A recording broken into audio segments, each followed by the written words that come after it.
October 9 நமது அனுதின மன்னா ஊழியங்களின் வாழ்த்துக்களுடன் இன்றைய நற்செய்தி. மெதுவான கிருபை. இன்றைய வேத வாசிப்பு கொலோசையர் 3:12-17 வரை. ஆகையால் நீங்கள் தேவனால் தெரிந்து கொள்ளப்பட்ட பரிசுத்தரும் பிரியருமாய் உருக்கமான இரக்கத்தையும் தயவையும் மனத்தாழ்மையையும் சாந்தத்தையும் நீடிய பொறுமையையும் தரித்து கொண்டு ஒருவரையொருவர் தாங்கி ஒருவர் பேரில் ஒருவருக்கு குறைபாடு உண்டானால் கிறிஸ்து உங்களுக்கு மன்னித்தது போல ஒருவருக்கொருவர் மன்னியுங்கள். இவை எல்லாவற்றின் மேலும் பூரண சற்குணத்தின் கட்டாகிய அன்பை தரித்து கொள்ளுங்கள். தேவ சமாதானம் உங்கள் இருதயங்களில் ஆளக்கடவது. இதற்கென்றே நீங்கள் ஒரே சரீரமாக அழைக்கப்பட்டீர்கள். நன்றியறிதலுள்ளவர்களாயும் இருங்கள்.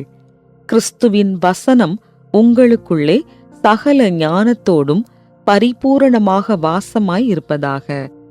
சங்கீதங்களினாலும் கீர்த்தனைகளினாலும் ஞான பாட்டுகளினாலும் ஒருவருக்கொருவர் போதித்து புத்தி சொல்லிக்கொண்டு உங்கள் இருதயத்திலே கர்த்தரை பக்தியுடன் பாடி வார்த்தையினாலாவது கிரியையினாலாவது நீங்கள் எதை செய்தாலும் அதையெல்லாம் கர்த்தராகிய இயேசுவின் நாமத்தினாலே செய்து அவர் முன்னிலையாக பிதாவாகிய தேவனை ஸ்தோத்தரியுங்கள்.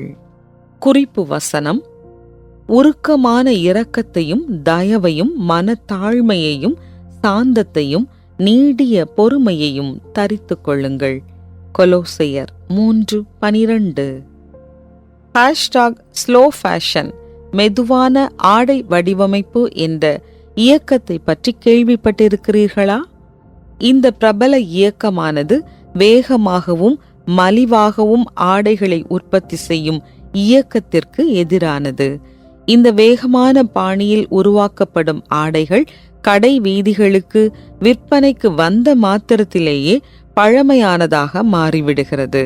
அதிலும் சில பெரிய நிறுவனங்கள் அதிக அளவிலான ஆடைகளை அதே பாணியில் உற்பத்தி செய்து அந்த வடிவமைப்பை பழமையானதாக மாற்றிவிடுகிறது.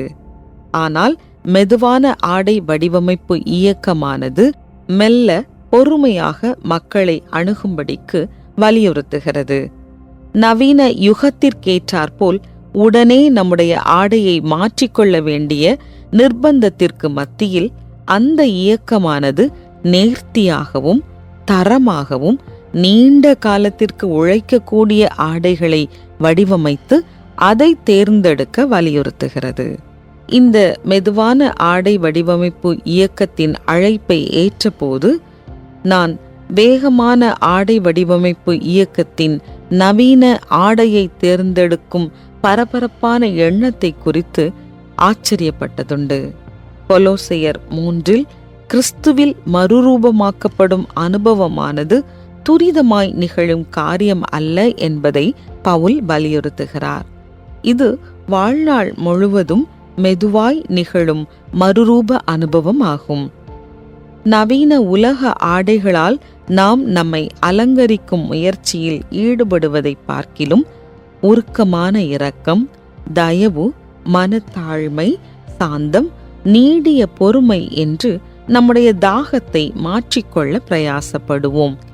கிறிஸ்து நம்முடைய இருதயத்தை மறுரூபமாக்கும் இந்த நித்திய பயணத்தில் நாம் பொறுமையை கற்றுக்கொள்ள பிரயாசப்படுவோம். நவீன காலத்தின் ஆடை வடிவமைப்புகளை உடுத்திக்கொள்ள நீங்கள் சோதிக்கப்படுகிறீர்களா?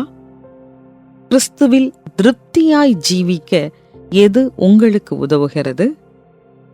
அன்பான தேவனே, என்னுடைய கவலைகளை உம்மீது வைத்துவிட்டு இளைப்பாறுதலின் பாதையில் அமைதலுடன் உம்மோடு நடந்து வருவதற்கு ஏங்குகிறேன்.